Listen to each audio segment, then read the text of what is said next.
Donc, aujourd'hui,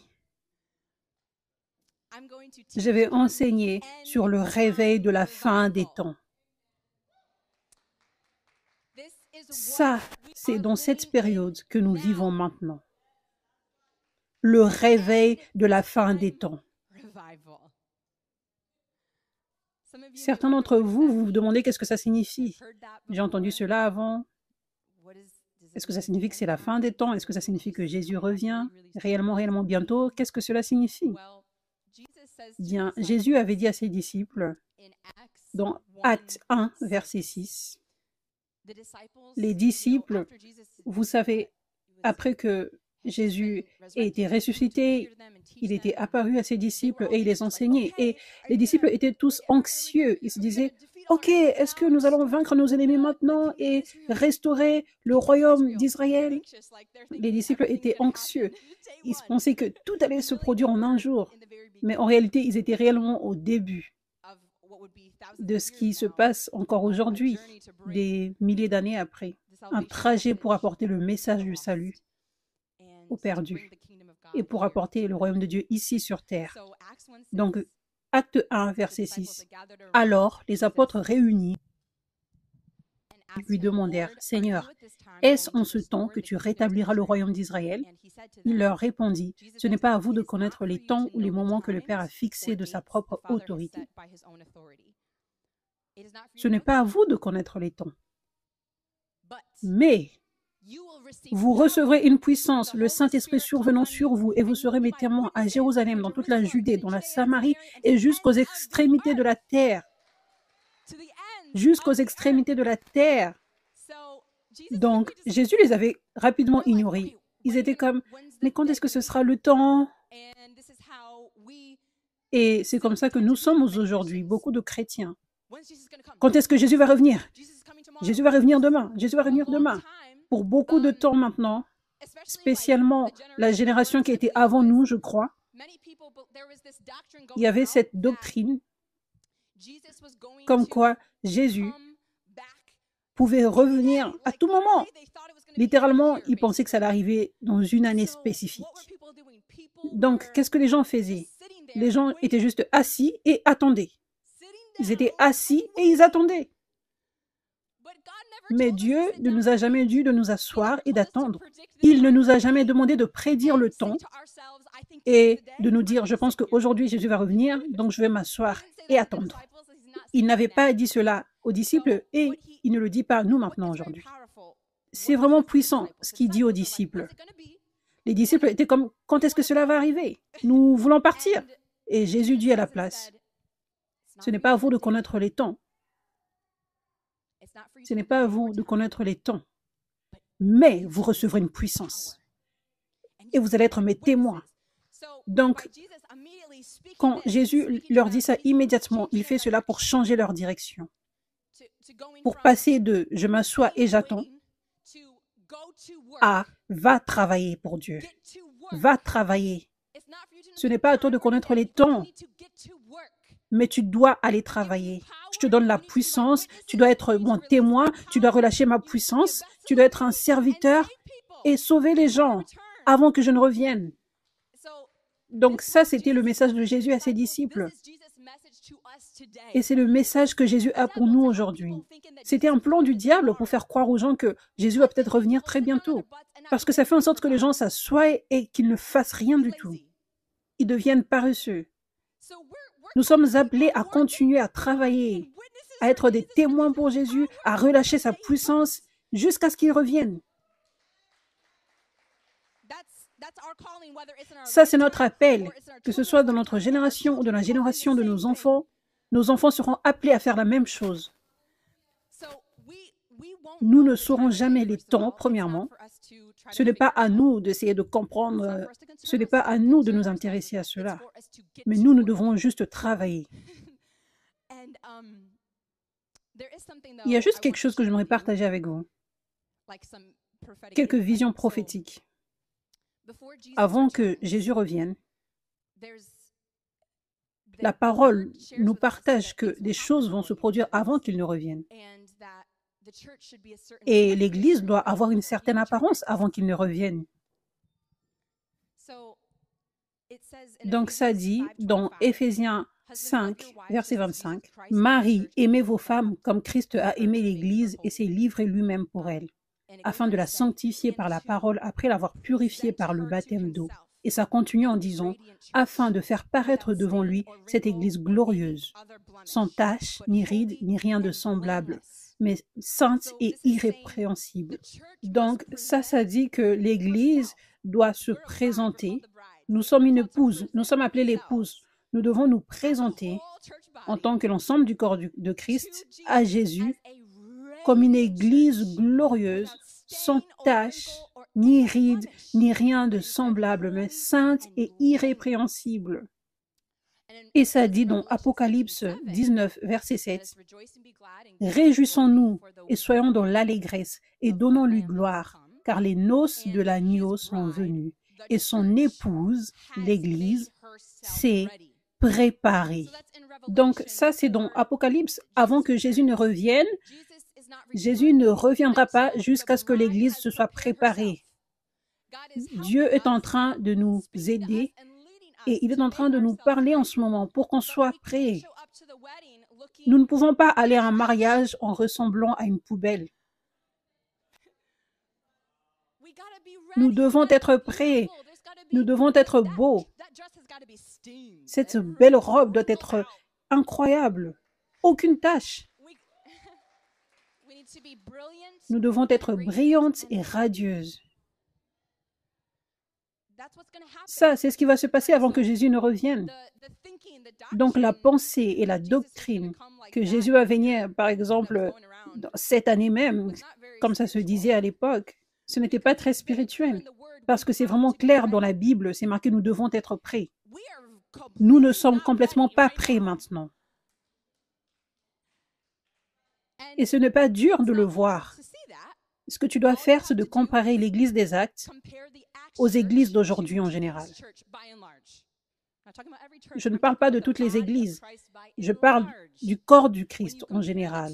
Quand tu compares les deux, tu vois que c'est complètement différent.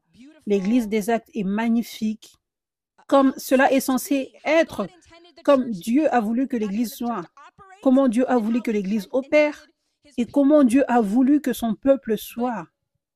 Mais les églises aujourd'hui en général est vraiment allée en arrière.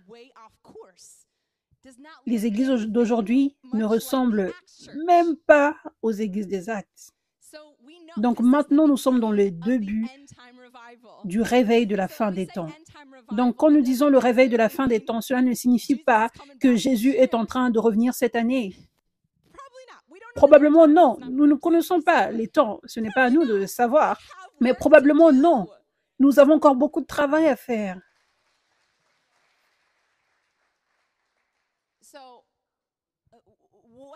Qu'est-ce qui se passe dans ce réveil? C'est que Dieu est en train de nous remettre dans la course. Dieu est en train de nous aider maintenant à ressembler à l'Église des Actes. Ça, c'est ce qu'il est en train de faire dans ce réveil. Ce réveil, qui est le réveil de la fin des temps, est complètement différent des anciens réveils. Il y a plein d'autres anciens réveils. Certaines personnes considèrent que c'était réellement un réveil, d'autres non. Un mouvement de Dieu. Le réveil, ça peut signifier le fait que beaucoup de personnes viennent à Jésus. Il n'y a peut-être que des saluts. Un réveil peut signifier le Saint-Esprit qui vient avec un feu et plusieurs sont baptisés dans le Saint-Esprit. Ça peut également signifier beaucoup de personnes sont guéries et délivrées, les miracles se produisent. Il y a différents types de réveils. Nous voyons avec le réveil d'Azusa. Dans ce réveil-là, le Saint-Esprit était venu, beaucoup de personnes étaient baptisées du Saint-Esprit, les gens parlaient en langue et les miracles se produisaient. Les gens venaient à Jésus. Mais ces anciens réveils n'étaient pas des réveils qui perduraient dans le temps. Ça arrivait toujours par s'éteindre et aujourd'hui, c'est juste une histoire. Par exemple, aujourd'hui, nous ne sommes pas encore dans le réveil d'Azusa, c'est passé tout ça. Nous parlons juste de cette histoire. Et aussi, il y a eu différents mouvements de Dieu. Il y a eu Billy Graham qui était venu et il avait une onction pour le rôle d'évangéliste. Et donc, en ce temps-là, il y avait eu ce grand réveil des gens qui étaient accueillis dans le royaume de Dieu. Les gens étaient sauvés. Beaucoup de personnes ont été sauvées. Ça, c'était un autre type de réveil. Mais dans ce réveil-là, on ne voyait pas beaucoup de miracles, n'est-ce pas?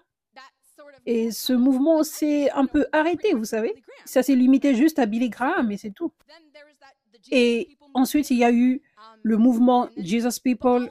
Mais toutes ces choses que je vous partage, ce sont juste des histoires. C'était un réveil et ça s'est arrêté. Et ça, c'est réellement ce qui sépare ce réveil de la fin des temps, de tous les autres anciens réveils. C'est que ce réveil ne va jamais s'arrêter. Mais ce réveil est ici pour rester. Parce que maintenant, nous savons qu'il y a un jour de mariage. Donc maintenant, il est temps de se préparer. Il est temps de faire les arrangements, il est temps de chercher la robe, il est temps que la coiffure soit prête. Il est temps maintenant de nous préparer. Donc, qu'est-ce qui se passe dans ce réveil de la fin des temps? C'est que l'épouse, le corps du Christ, est en train d'être magnifié et préparé pour le retour de Jésus. Ce réveil va perdurer. Ce réveil ne va pas juste être une histoire. Les gens vont parler de l'histoire, de comment tout ça a commencé et les différentes saisons de comment ça avance. Mais ce sera toujours le réveil. 1 an après ceci, 2 ans après ceci, 5 ans après ceci, 10 ans, 20 ans après ceci. Ce sera toujours le réveil.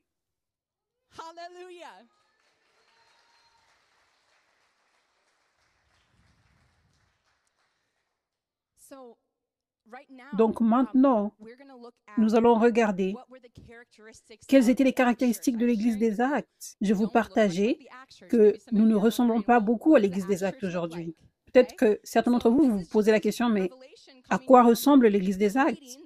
Donc, ce que je vous partageais, ce sont des révélations qui sont venues en lisant le livre des Actes. Donc, je vous recommande d'aller lire attentivement l'Église des Actes, afin que vous puissiez voir par vous-même, avec une nouvelle révélation. Parce que peut-être que tu étais comme moi au passé, ce n'était qu'il y a 7 ans que je rencontrais la puissance de Dieu. Donc, quand je lisais le livre des Actes dans le passé, je n'avais pas toutes ces révélations. En me disant, ça, c'est ce à quoi l'Église doit ressembler. Pourquoi nous ne voyons pas l'Église des Actes? Je dois chercher l'Église des Actes. Je n'étais pas comme ça à l'époque. Mais quand mes yeux spirituels s'étaient ouverts, j'ai eu un déclic et j'ai lu l'Église des Actes et j'étais comme, ça, c'est ce à quoi l'Église doit ressembler aujourd'hui. Et Dieu est en train réellement de le faire. Je le vis moi-même. Je l'ai rencontré dans ma propre vie. J'ai reçu une parole prophétique. J'ai reçu le baptême du Saint-Esprit. J'ai vu des démons être chassés, des guérisons. Cette première année où j'avais rencontré la puissance de Dieu, mes yeux s'étaient ouverts. Et alors que je lisais le livre des Actes, c'était comme aucune chose que je n'avais jamais lue avant. Donc, je vous encourage, prenez le temps après ça, lisez le livre des Actes et laissez au Saint-Esprit vous montrer. Ça, c'est ce à quoi l'Église doit ressembler. Mais j'aimerais vous partager quelques caractéristiques maintenant de l'Église des Actes. Donc, premièrement, dans l'Église des Actes, nous voyons les 5 ministères. Dans Éphésiens 4, verset 12, ça dit que, en fait, ça explique que quand Jésus était monté aux cieux, il avait déversé son esprit sur son Église, sur son corps, et il a donné au corps du Christ des cadeaux. Et donc, ça dit quels étaient ces cadeaux. Éphésiens 4, verset 12. Et il a donné les uns comme apôtres, comme un cadeau pour le corps du Christ. Il a donné les autres comme prophètes, en tant que cadeau pour les croyants, pour l'ensemble du corps du Christ. Et il a donné les autres comme évangélistes, comme un cadeau, les autres comme pasteurs, comme un cadeau, et les autres comme docteurs, comme un cadeau également. Et pourquoi ce sont des cadeaux? Le verset suivant continue en disant, « Pour le perfectionnement des saints en vue de l'œuvre du ministère et de l'édification du corps de Christ, jusqu'à ce que nous soyons tous parvenus à l'unité de la foi et de la connaissance du Fils de Dieu, à l'état d'homme fait à la mesure de la stature parfaite de Christ, afin que nous ne soyons plus des enfants flottants et emportés à tout vent de doctrine par la tromperie des hommes, par leur ruse, dans les moyens de séduction. » Donc, pour résumer cela pour vous, qu'est-ce que cela signifie? C'est que Dieu a donné ses cadeaux pour aider le corps du Christ spirituellement, pour avoir des enseignants spirituels, pour avoir des personnes spirituelles qui lui relâchent des nutriments. des nutriments spirituels pour édifier les gens spirituellement, pour ouvrir les yeux spirituels des gens au travers de leur ministère, au travers de leurs enseignements, au travers des paroles prophétiques, au travers de la démonstration de la puissance de Dieu. Les yeux s'ouvrent.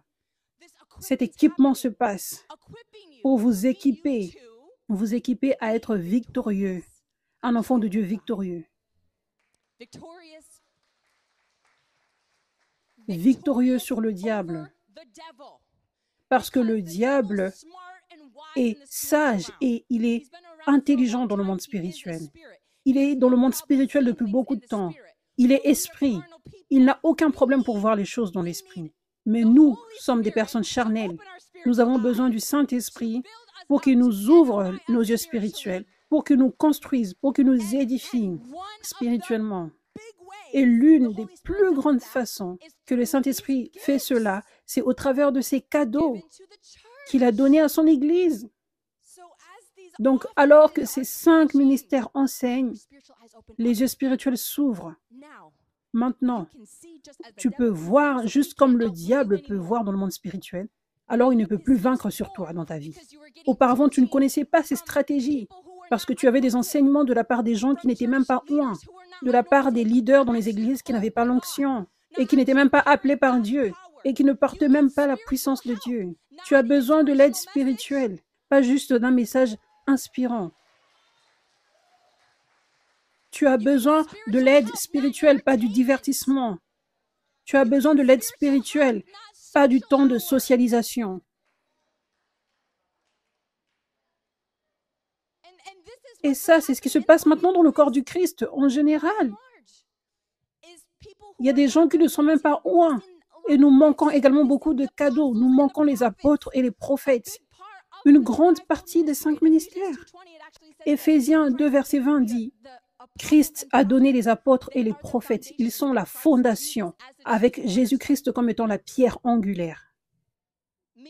Cela signifie que le corps du Christ, nous sommes comme une maison. Il y a différentes parties que nous jouons tous dans la maison. Les 5 ministères ont un support plus important pour maintenir la maison, pour faire en sorte que le reste de la maison tienne debout. Mais les apôtres et les prophètes spécifiquement sont la fondation de la maison. Cela signifie ils sont tellement vitaux.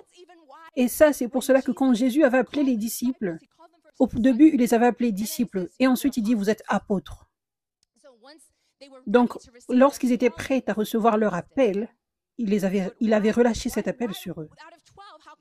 Et parmi ces 12, pourquoi Jésus n'avait pas dit « Toi tu es apôtre, toi tu es prophète, toi tu es évangéliste, toi tu es pasteur, toi tu es docteur » Pourquoi ils étaient tous apôtres?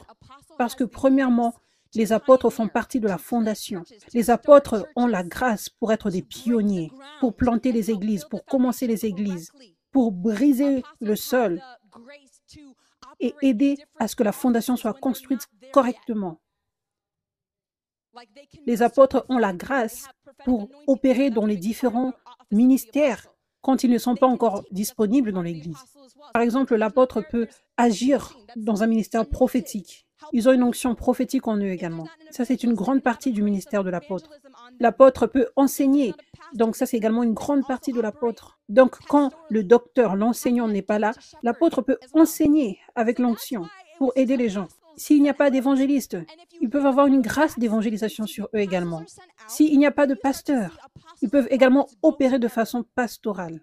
Donc ça, c'est pour cela que c'était premièrement les apôtres. Et si vous lisez l'Église des Actes, le livre des Actes, vous voyez que les apôtres ont été envoyés au ministère. Et ensuite, vous voyez que les apôtres et les prophètes vont ensemble. Paul et Silas, apôtres et prophètes, envoyés ensemble. Vous voyez cette fondation aller ensemble. Et ensuite, vous commencez à voir les autres ministères rejoindre. Vous voyez Philippe l'évangéliste. Nous n'avons aucun nom spécifié dans la Bible pour un pasteur, mais les pasteurs étaient éventuellement venus. Il y avait également les enseignants qui sont venus plus tard. Donc, nous avons besoin des apôtres, nous avons besoin des prophètes pour être spirituellement matures, pour être nourris, pour ne pas être mal nourris. Et ça, c'est ce qui se passe quand nous manquons les apôtres et les prophètes. Et les évangélistes, les pasteurs et les enseignants ont un également. Donc ça, c'est le problème que nous voyons dans le corps du Christ aujourd'hui. Il y a quelques pasteurs, évangélistes et enseignants qui sont oints, mais il y a certains également qui ne le sont pas.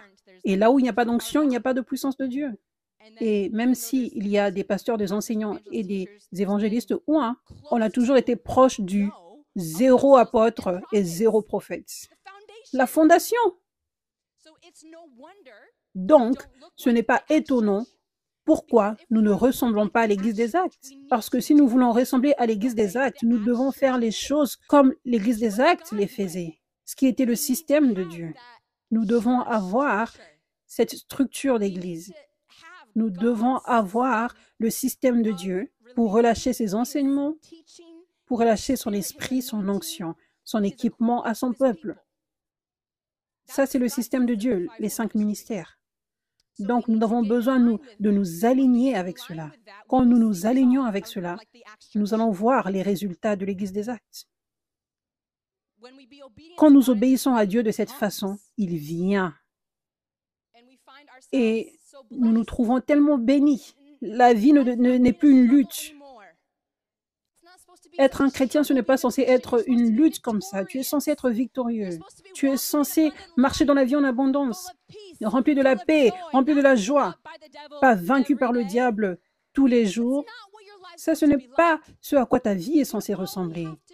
Mais ce que nous devons faire, c'est de juste être obéissants à Dieu et de nous aligner avec son système pour faire les choses, son système pour avoir l'Église, son système pour équiper son peuple. Positionne-toi pour recevoir. Il y a de l'ordre. Et tu vas avoir une vie que tu n'aurais jamais pu imaginer, le ciel sur la terre. Réellement la vie en abondance.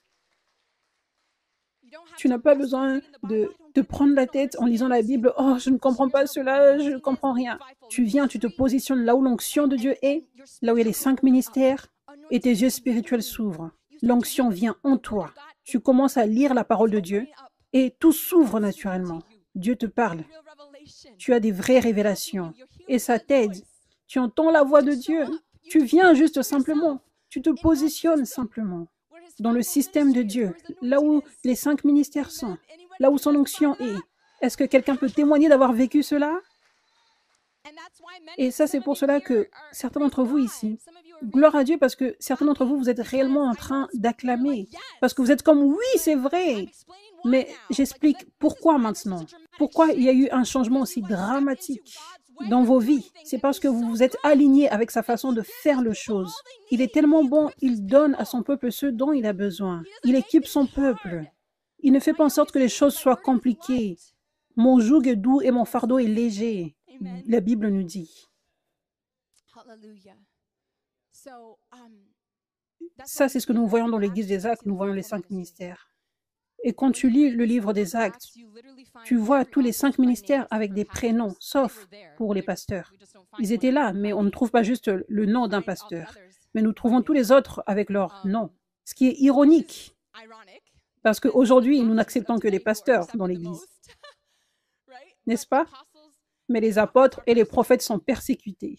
Ils sont rejetés.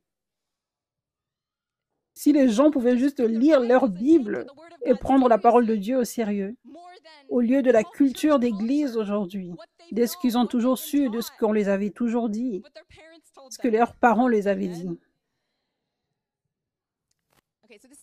Donc ça, c'est la première caractéristique de ce réveil de la fin des temps. C'est les 5 ministères. Les 5 ministères doivent être là, en place, parce que c'est comme ça que l'Église va être magnifiée. C'est comme cela que la volonté de Dieu va être faite dans le corps du Christ en entier.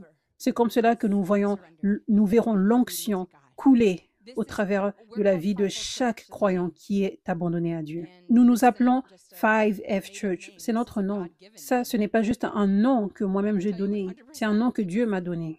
Je peux vous le dire à 100%. C'est Dieu qui m'avait donné ce nom. Fivefold Church, ce qui signifie les 5 ministères en français. Et la raison, c'est que 5F Church, donc les 5 ministères, a été créé quand Dieu m'a parlé que le réveil, c'est maintenant. Donc, cette Église a été née pour apporter le réveil et pour apporter ce réveil avec le système de Dieu.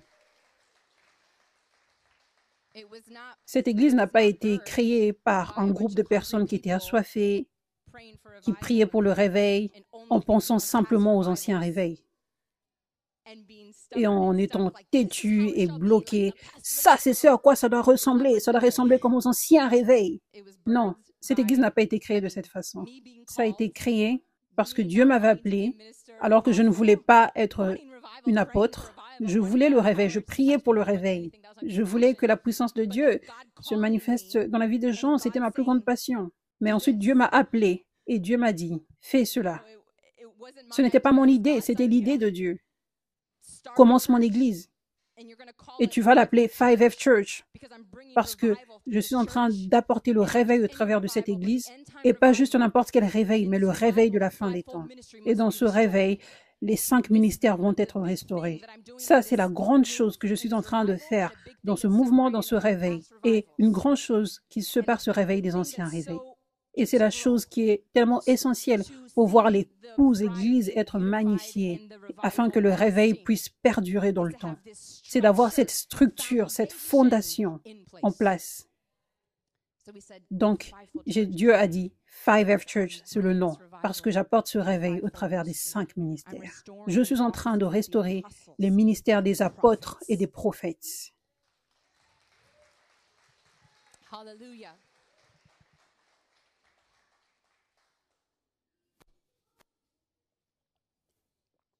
Donc, numéro 1, dans ce réveil de la fin des temps, Dieu est en train de restaurer les 5 ministères. Numéro 2, dans ce réveil de la fin des temps, Dieu est en train de restaurer la puissance de Dieu dans l'Église. Pas seulement pour un seul serviteur de Dieu, afin que lorsque ce serviteur de Dieu est mort, le réveil s'arrête également. Non, Dieu est en train de restaurer son onction, sa puissance pour son corps du Christ entier. Donc, il n'est pas en train de le restaurer pour chaque croyant. Il veut le faire, mais seulement ceux qui vont réellement s'abandonner à lui, être obéissants, être humbles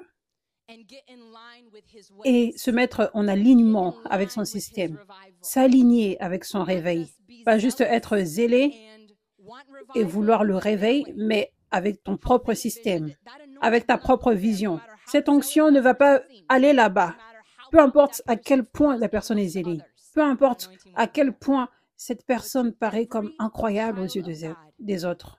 Cette onction ne va pas aller là-bas, mais elle va aller chez tous les enfants de Dieu qui sont abandonnés à Dieu, qui sont humbles, qui sont obéissants. Dieu va relâcher cette onction pour ces personnes. Et nous avons déjà commencé à voir une très grande différence dans ce réveil. Et ça m'avait vraiment choqué au début. Quand j'ai entendu les gens, les histoires des gens qui avaient reçu les transferts d'onction. Quand j'ai entendu les histoires des gens qui sont venus juste à un seul service, juste en étant dans la foule.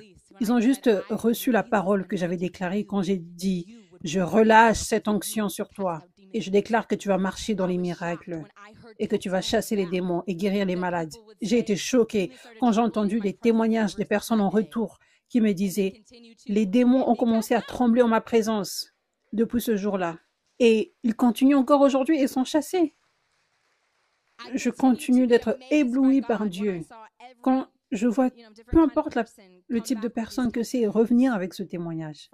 Pasteur Heather, qui est ici, elle est dans sa 60aine. Elle a été pasteur d'une église pendant plusieurs années et elle a enseigné dans les écoles bibliques, mais elle avait soif de l'onction de Dieu pour voir la liberté dans la vie de beaucoup de personnes dans son église qui n'étaient pas libérées. Et elle avait vu en ligne ce que Dieu faisait quand on était dans le parc. Et elle était venue dans le parc avec tellement d'humilité. Et elle a dit, je ne te considère pas comme quelqu'un qui est supérieur à moi, mais je veux ce que tu as. Je veux que les gens soient libres également. Et Dieu avait vu l'humilité dans son cœur et l'onction avait été relâchée sur elle.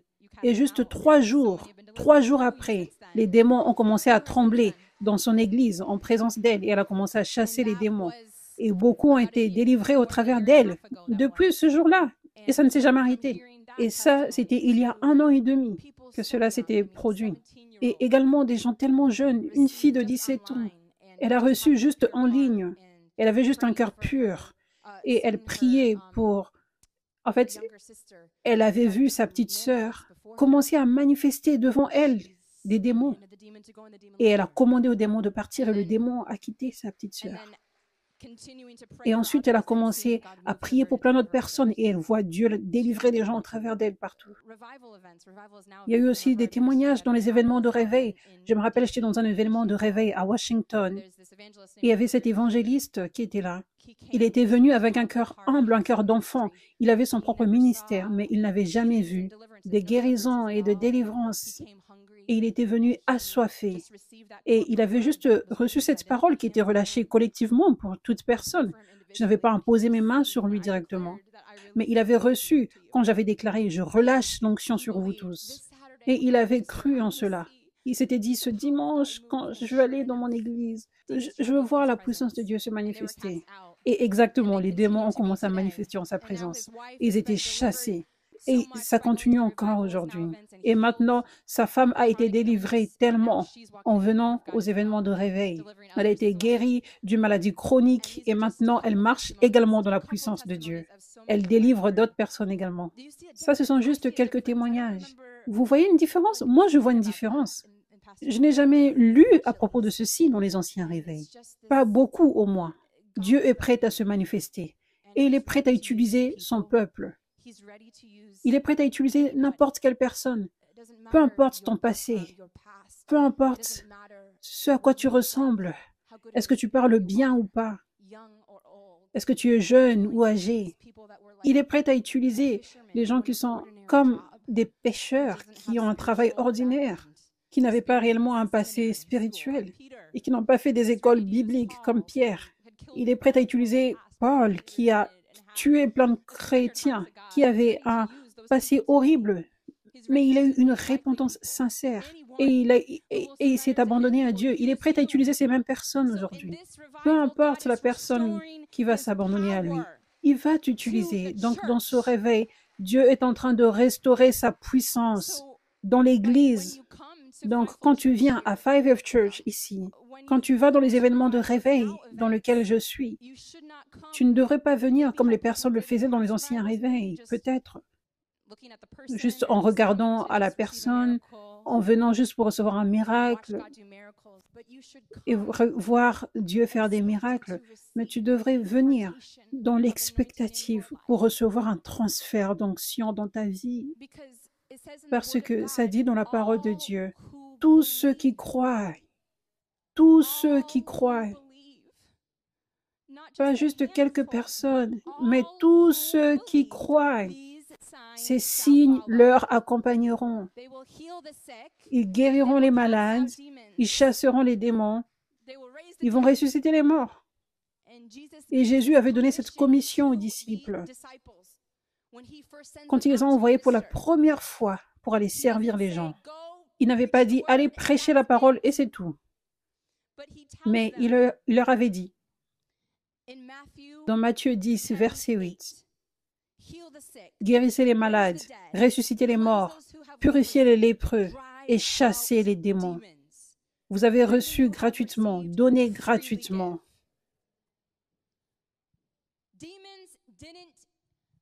Les démons n'ont pas arrêté d'exister avec les premiers disciples. Les maladies n'ont pas arrêté d'exister avec les apôtres originaux. Les démons sont toujours ici aujourd'hui, juste comme il était dans le temps de Jésus et quand Jésus avait dit à ses disciples de chasser les démons. La même chose pour les maladies. Il y a des choses mortes dans la vie des gens et il y a des personnes qui meurent prématurément alors que Dieu veut les ressusciter aujourd'hui. Cette parole de Dieu est pour nous, pour que nous la prenions sérieusement aujourd'hui. Ça, ce n'est pas juste quelque chose de fun à dire, ce n'est pas juste de l'histoire, c'est notre commission de la part de Dieu aujourd'hui. Pour toutes les églises doivent guérir les malades et chasser les démons. En tant que représentants de Dieu, nous devons être des vrais représentants de Dieu. Tu représentes Dieu quand tu as un micro. Tu représentes Dieu quand tu es en présence des gens. Tu dois t'assurer que tu es en train de guérir les malades et de chasser les démons et que l'onction est en toi. Parce que si ce n'est pas le cas, les gens se disent, ton Dieu, je ne sais pas si je veux de lui dans ma vie. Parce qu'il n'est pas en train de guérir la maladie que j'ai. Et il n'est pas en train de me libérer de cette oppression. Et je ne comprends pas. Mais Dieu veut que nous l'aimions, pas pour ce qu'il nous donne, mais pour qui il est. Mais les gens doivent savoir qui il est réellement. Son amour, à quel point son amour est extraordinaire. Afin que les gens en retour aient envie de s'abandonner à lui. Les gens doivent savoir qu'il veut réellement retirer les maladies et les oppressions qu'ils ont et qu'il est mort sur la croix pour ça. Quand les gens savent cette entière vérité, quand cette vérité leur est présentée de la bonne manière, lorsqu'ils peuvent rencontrer la puissance de Dieu au travers d'un serviteur ou d'une servante, c'est à ce moment-là que les gens seront réellement sauvés, abandonnés et qui vont aller au ciel. Donc, il est temps pour que les prédicateurs qui sont là, pour qu'ils aient la crainte de Dieu,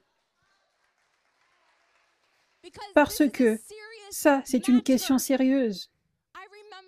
Je me rappelle, j'ai été chrétienne toute ma vie. Mon plus tôt souvenir, c'était quand j'avais 4 ans. Je donnais ma vie à Jésus. J'étais assise dans un canapé dans mon salon. J'allais à l'église 2 fois par semaine pendant toute ma vie.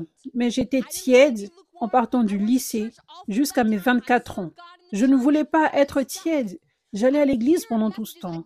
Je servais Dieu dans l'église, mais j'étais bloquée. J'entendais des messages encore et encore, des messages persuasifs pour persuader les gens que Jésus est réel. Et réellement, c'était des bons messages, des bons communicateurs. Et même, je sentais quelque chose en regardant cela. Oh, c'était une belle parole. Mais je levais mes mains lorsqu'il faisait l'appel, quand il disait « Levez vos mains si vous voulez donner votre vie à Jésus maintenant. » Et répétez cette prière après moi. Et je faisais cela. J'ai fait cela d'innombrables fois. Mais je n'étais pas changée. Je n'étais pas motivée à m'abandonner complètement. Pourquoi? Parce que la puissance de Dieu n'était pas là. Paul disait, « Je ne suis pas venu vers vous avec des paroles persuasives de la sagesse humaine, mais je suis venu vers vous avec une démonstration d'esprit et de puissance, afin que votre foi ne reste pas sur les paroles des hommes, pour ne pas que tu dises, « Oui, je crois en Dieu. » Parce que oui, ça fait sens, donc je crois. Oui, j'ai pris des notes à l'église, ça m'a persuadé, donc je crois. Je ne veux pas aller en enfer, donc je crois. Je pense que j'aimerais bien être plus spirituellement intéressée à Dieu, donc je vais faire cela maintenant.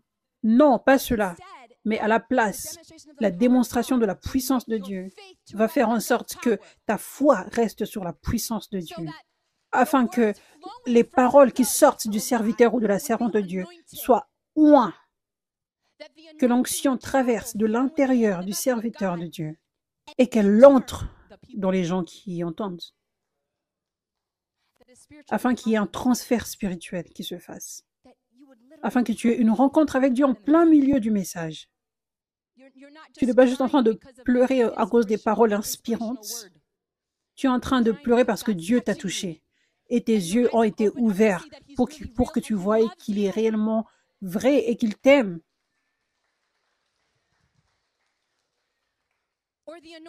Où l'onction, par exemple, coule et les démons avec lesquels tu as lutté pendant toute ta vie, la dépression que tu as, l'anxiété, l'oppression, te quittent parce que l'onction est en train de se manifester au travers du serviteur.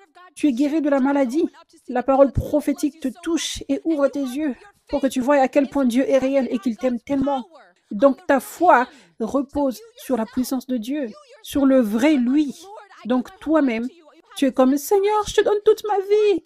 Tu as cette envie en toi, je veux donner ma vie à Christ, je veux m'abandonner. Jésus est réel. Et tu sors de cet endroit en criant « Jésus est réel !» en disant à toute personne que tu connais « Jésus est réel, son amour est extraordinaire ». Ça, c'est la différence. Ça, c'est la différence. Au contraire, tu quittes le service et tu es juste là en train de parler. Oui, c'était une bonne parole. C'était juste une bonne parole. Ouais, ça m'a fait réfléchir. Donc, est-ce que tu veux venir manger quelque chose?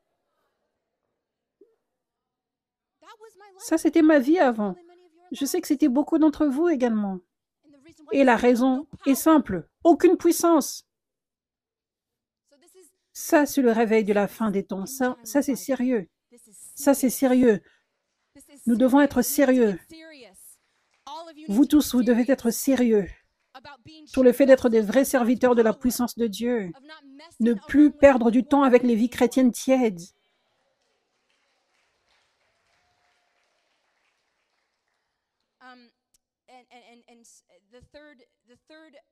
Et la troisième caractéristique de ce réveil de la fin des temps, de comment ça va être différent, c'est que l'Église, le corps du Christ, va être pur et va marcher dans la sainteté. Il n'y aura plus de petites affaires. Il n'y aura plus de chrétiens tièdes, ceux qui vont juste à l'église, qui, dès que le service s'arrête, vont sur Facebook et commencent à juger tout le monde. Ils commencent à juger leurs frères et sœurs en Christ, les athées, tout le monde. Ça va être différent. Dans l'église des Actes, il y avait la crainte de Dieu. Dans l'église des Actes, c'était vraiment pris au sérieux. Dieu était réellement pris au sérieux. Le travail de Dieu était réellement pris au sérieux. Il y avait ce respect pour Dieu. Il y avait ce respect pour le Saint-Esprit. Il y avait ce respect pour les serviteurs de Dieu. On ne traitait pas l'Église et Dieu avec tellement de familiarité. Il y avait du respect, il y avait de la révérence. Il n'y a pas juste de petites blagues. À l'Église des Actes, ils ne blaguent pas avec Dieu et son travail. C'était sérieux. Pour vous donner un aperçu de comment c'était sérieux, de comment la crainte de Dieu, la révérence pour Dieu était là dans l'Église, que l'Église était pure, elle était sainte. C'est l'histoire de ce couple qui avait menti et qui avait gardé de l'argent au lieu de le donner à Dieu. Ce couple voulait paraître bon. J'ai vendu ma propriété et j'apporte tout l'argent à l'Église. Regardez à quel point je suis bon. Mais Jésus avait vu tout ça. Et il avait révélé à l'apôtre Pierre, prophétiquement. Et ces gens ont fini morts. C'est parce que ces gens jouaient avec Dieu. Et je pense que c'est réellement difficile aux gens de comprendre cette écriture. Parce que c'est le Nouveau Testament. Mais la plus grande raison pour laquelle c'est difficile de croire en cela, c'est parce que la crainte de Dieu a été perdue dans le corps du Christ en général. La pureté, la sainteté. Donc Dieu est en train de restaurer cette pureté, cette sainteté dans l'Église maintenant. Ce ne sera plus comme « Oh oui, il est temps d'aller à l'Église », mais ce sera sérieux. Ce sera une affaire sérieuse. Tu viens en avance. Tu viens pour servir. Tu le prends au sérieux, le travail de Dieu. Tu invites les gens dans la maison de Dieu. Et tu viens, et tu ne viens pas juste avec ta tasse de café, mais tu viens pour louer Dieu et pour recevoir. Tu prends des notes, tu arrêtes ton téléphone et tu es heureux de prendre plusieurs heures si Dieu veut que ça se fasse comme ça. Tu n'as aucun plan pour le reste de ta journée. Et si tu avais un plan, tu es OK pour supprimer ce plan et rester à l'église. Parce que ça, c'est la chose la plus sérieuse dans le monde, d'avoir une rencontre avec Dieu, de le louer, de recevoir de sa part, d'être équipé dans l'église. Et cette pureté et sainteté doit venir de la tête vers le reste du corps. Ça dit dans Psaume 133, verset 1, qu'il est agréable, qu'il est doux pour des frères de demeurer ensemble. C'est comme l'huile précieuse qui, répandue sur la tête, descend sur la barbe d'Aaron, qui descend sur le bord de ses vêtements. Donc, la révélation prophétique de ceci, c'est que l'onction coule de la part de Dieu sur la tête de l'Église. Le leader de l'Église. Cette onction coule ensuite sur le reste du corps. Ça, c'est l'importance d'être planté là où la puissance de Dieu est. Vous qui regardez en ligne, vous pouvez être planté. Même si vous n'habitez pas dans cette ville, vous pouvez être planté. C'est une chose spirituelle. Mais lorsque tu te positionnes, tu te plantes là où cette onction coule, dans cette église, cette onction automatiquement descend sur toi, cette même onction. Donc, là encore, je parle de s'aligner avec l'ordre de Dieu, l'importance de l'Église, l'importance des 5 ministères, l'importance de venir dans la vraie Église afin que tu te mettes en alignement avec le système de Dieu pour recevoir cette onction et pour que tu marches dans la puissance de Dieu. Numéro 1. Et numéro 2, pas juste pour recevoir l'onction, mais aussi pour recevoir cette pureté du cœur, pour apprendre comment marcher dans la sainteté. Le ministère doit être fait de cette façon. Ça doit être de cette façon. J'ai entendu des gens enseigner ce message et je pouvais voir que la personne essayait juste d'être crédible.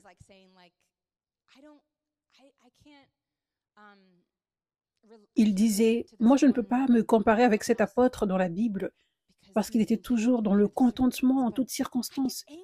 Mais moi, je me mets en colère des fois. Je me mets en colère des fois. Et il y a quelque chose que Dieu me disait en ce moment-là. Et il me disait, pour beaucoup de temps, le corps du Christ s'est limité. Le corps du Christ ne savait pas qu'il pouvait aller tellement loin. Le corps du Christ ne savait pas qu'il pouvait être libre des oppressions.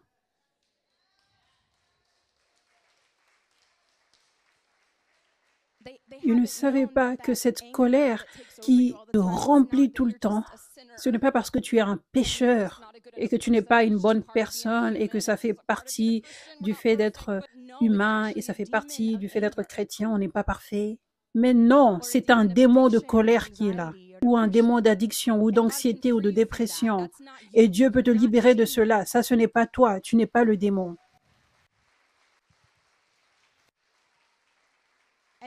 Donc tu peux venir et être libre. Et tu peux marcher dans la pureté et dans la sainteté. Et tu peux être transformé à l'image de Christ.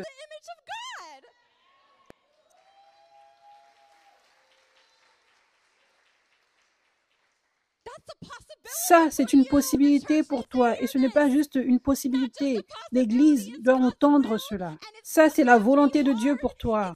Et ça n'a pas à être dur, c'est facile lorsque son onction descend sur toi. Mon joug est doux et mon fardeau est léger. Et donc, Dieu est en train de lever. Dieu est en train de lever ceux qui sont humbles. Et il est en train d'humilier ceux qui sont orgueilleux. Mais il est en train de lever les humbles. Il est en train de lever les gens qui l'ont trouvé, le vrai lui, dans sa plénitude, et qui, par sa grâce, ont été transformés à son image, où ils ne sont même plus des pécheurs. Peut-être pas complètement parfaits déjà, mais ça, c'est aussi possible, parce que Dieu dit, soyez parfaits, comme je suis parfait. Ça dit ça dans la Bible. Mais je pense que Dieu l'a dit pour nous aider à ne pas nous mettre des limites. Vous savez, pour nous aider à être assurés que nous ne mettons pas des barrières, parce qu'il vit en nous. Rien n'est impossible. Nous pouvons être des gens qui, même quand une personne est tellement méchante avec toi, une personne est en train de crier sur ton visage, tu gardes ta bouche fermée et tu gardes même ta paix. Et tu continues de bénir la personne et de prier pour la personne. Ça, c'est possible avec la puissance de Dieu qui vit en toi, avec de l'obéissance. Mais l'Église doit savoir ceci, premièrement. L'Église doit avoir des exemples qui marchent comme ça. Donc, Dieu est en train de lever des serviteurs et des servantes maintenant. Ceux qui sont humbles, qui ne sont pas juste des serviteurs de l'onction, mais qui sont purs, qui marchent dans la pureté, qui ont été réellement transformés à l'image de Dieu. Donc, pour que, au lieu de faire des messages où on essaye de paraître crédible, mais que ce soit des messages, des vrais exemples qui te poussent à aller plus loin avec Dieu. Des personnes qui disent « J'étais comme ça aussi, juste comme tu es maintenant, mais je n'ai rien de spécial, mais Dieu m'a changé. Il peut faire la même chose pour toi. Il t'aime de la même façon qu'il m'aime. Ne me regarde pas comme si j'étais intouchable ou quoi que ce soit. Ne regarde pas comment j'ai été transformée. Dieu peut le faire pour toi aussi et il veut le faire. Ça, c'est le type de ministère et d'enseignement dont on a besoin. Cet enseignement de la pureté, de la sainteté, et de la grâce, et de la compassion, et de la bonté, sans condamnation, sans honte, mais rempli de l'amour de Dieu, rempli de sa puissance.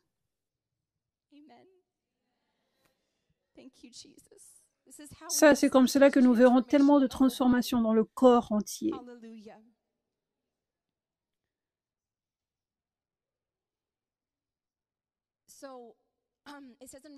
Ça dit dans Apocalypse 3, verset 15, « Je connais tes œuvres. » Dieu est en train de dire cela à une église. Et il est en train de dire la même chose à des églises aujourd'hui. Je connais tes œuvres. Je sais que tu n'es ni froid ni bouillant. Puisses-tu être froid ou bouillant? Ainsi, parce que tu es tiède et que tu n'es ni froid ni bouillant, je te vomirai de ma bouche. Ça, c'est intense, n'est-ce pas? Mais ça, c'est la parole de Dieu.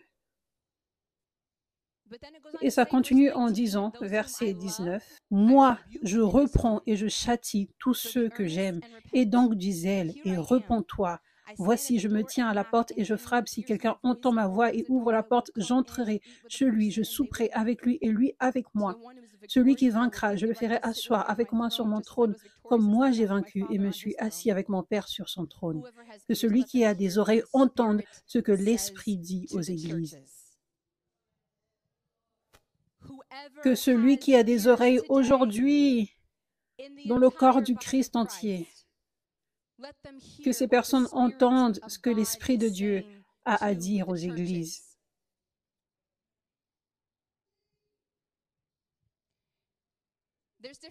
Il y a différentes saisons. Il y a différentes saisons où Dieu est en train de préparer son épouse pour le réveil et quand le réveil vient. J'avais 24 ans quand j'ai vu que les miracles pouvaient se produire encore aujourd'hui. C'était la première fois que je sois dans une église où la puissance de Dieu se manifestait. C'était quand j'avais 24 ans et j'étais chrétienne toute ma vie et j'étais une chrétienne ouverte. Je n'étais pas sceptique.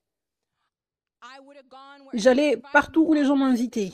Si quelqu'un me disait « C'est extraordinaire, viens voir ce qui se passe ici », j'ai senti Dieu ici. Mais cela ne s'était pas produit jusqu'à mes 24 ans. Donc cela vous montre, je sais que beaucoup d'entre vous ici, vous avez la même situation. Certains d'entre vous ici, vous avez rencontré pour la première fois la puissance de Dieu ici à 5F Church, gloire à Dieu. Mais vous êtes âgés dans la vie et vous vous dites ça m'a pris autant de temps. Ça, c'était l'état du corps du Christ où la puissance de Dieu était rare. Ce n'est pas que beaucoup sont à blâmer dans le corps du Christ. Même beaucoup de prédicateurs aujourd'hui, ils ne savent pas plus. Je ne savais pas plus jusqu'à mes 24 ans, en vivant la vie que j'avais avant, avec les doctrines dans lesquelles je croyais. Je ne savais pas plus. Et Dieu ne m'avait pas jugé pour ça, vous savez. Donc, il y avait cette grâce sur les églises tièdes. Mais maintenant, nous sommes dans une nouvelle saison où Dieu a emmené le réveil. Et il n'est pas en train de cacher ce réveil. Mais il s'assure que chaque personne voie ce réveil. Il s'assure que sa puissance se manifeste au travers d'une vidéo sur TikTok, qu'elle se manifeste dans la vie d'un petit garçon de 12 ans qui ne croyait même pas en Dieu avant. Mais la vidéo est juste apparue sur l'écran du téléphone, sur les réseaux sociaux. Ça, c'est d'ailleurs comment tout ce réveil a commencé. C'était une vidéo TikTok que j'avais publiée. Et Dieu avait décidé de souffler son onction dessus. Et cette vidéo était devenue virale. Et elle avait atteint 1 million de vues le 1er janvier, le jour de mon anniversaire de 2021.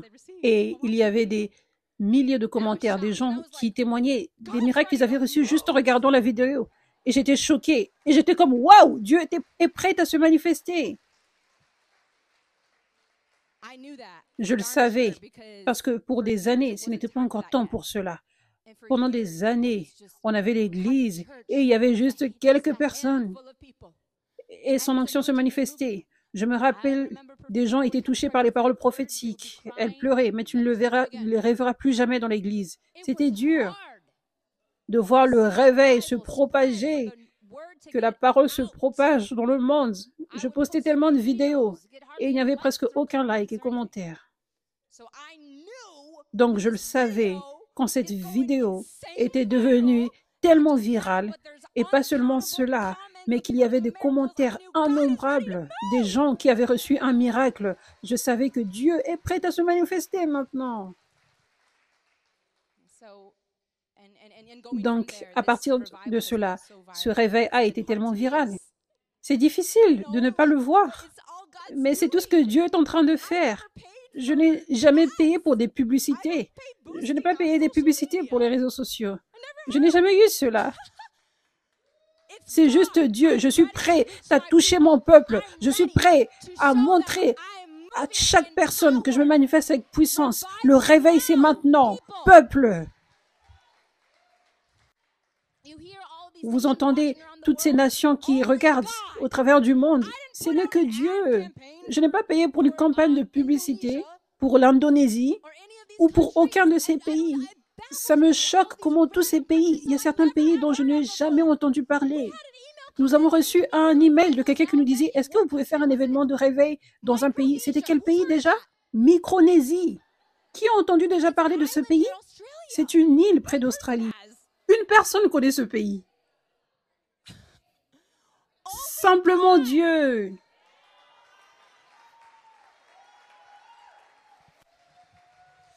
Si les gens sont assoiffés du réveil et de la puissance de Dieu en Micronésie, quelles excuses ont les églises américaines?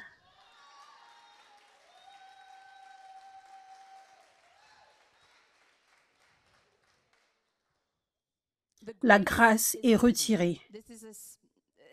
C'est une parole sérieuse aujourd'hui. La main de grâce de Dieu est retirée de là, des églises tièdes.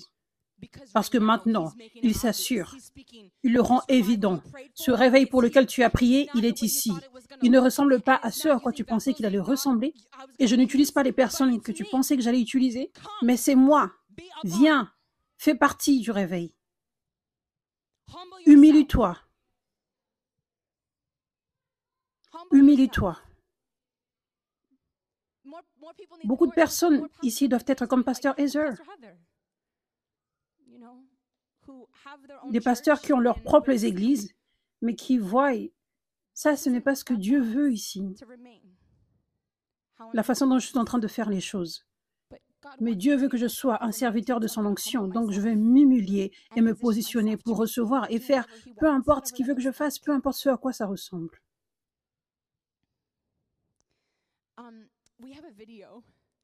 Nous avons une vidéo que nous allons lancer maintenant. J'étais bénie et honorée de faire partie du Shawn Bowles, une émission télévisée.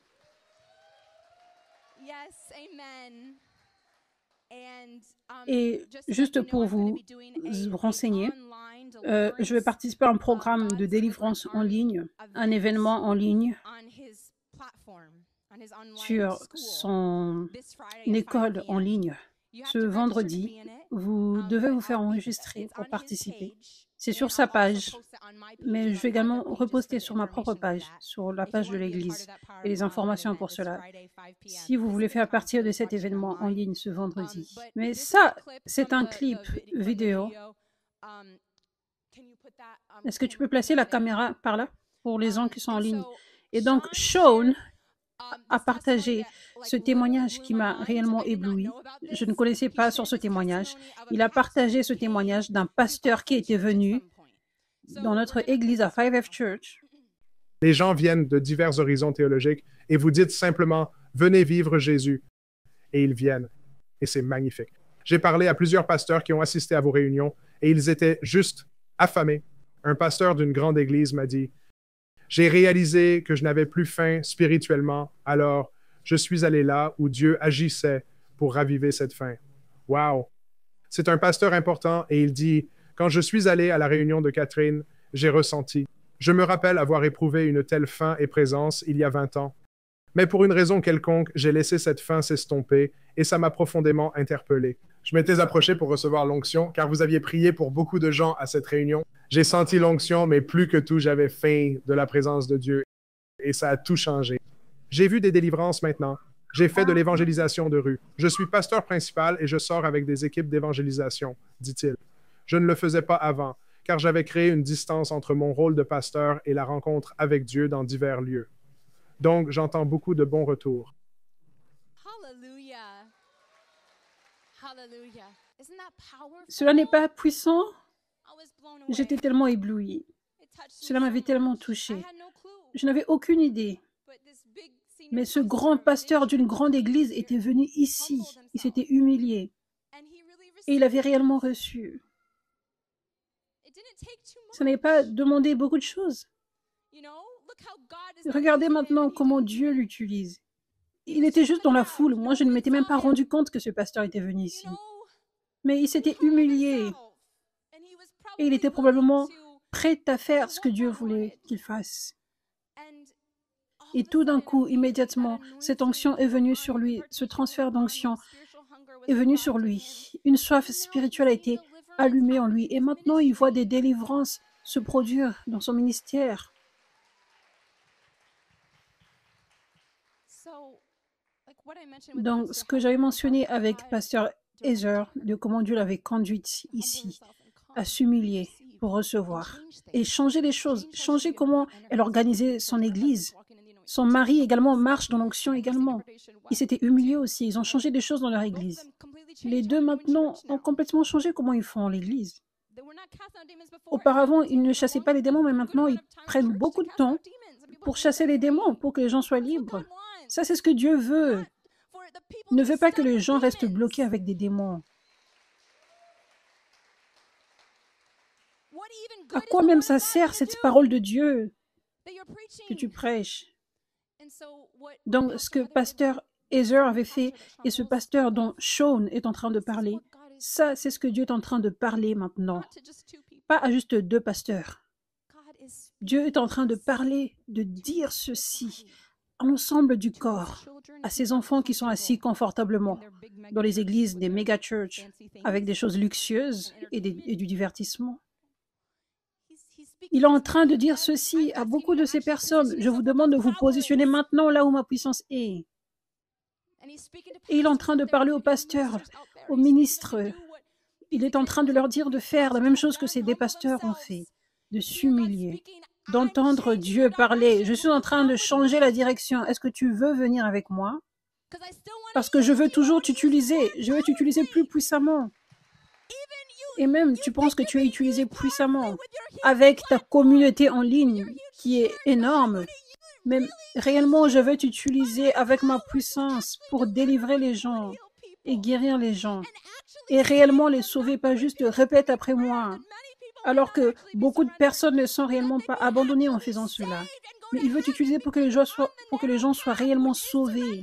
et qu'ils puissent réellement être sûrs d'aller au ciel parce qu'ils sont sur le chemin étroit qui mène à la vie, qui est le chemin de l'abandon So this is the complet à year Dieu. God is speaking Donc this. ça, It's c'est time l'année. to repent. Dieu est en train de déclarer ceci. Il est For temps those de se out there who are repentir. content Pour and ceux qui sont complacent là, qui sont in the lukewarm confortables life dans with les no églises power of chrétiennes God, tièdes, sans la puissance de God is Dieu, calling Dieu you to vous appelle repent, à vous to not repentir, be à ne plus lukewarm être so he tiède, spits you out, afin qu'il ne but te to be hot vomisse and pas. to be Mais il hot te demande and on d'être fire. en You feu, have to d'être change things. bouillant. Et pour You être en have to feu, tu dois change where changer you're les receiving choses. from. Tu dois You have changer to là où change tu where you're being reçois, l'endroit où planted tu so that you can reçois. be planted where the Tu power dois of God changer is là où tu es moving. planté, afin que tu sois planté là où la puissance de Dieu est en train de se manifester.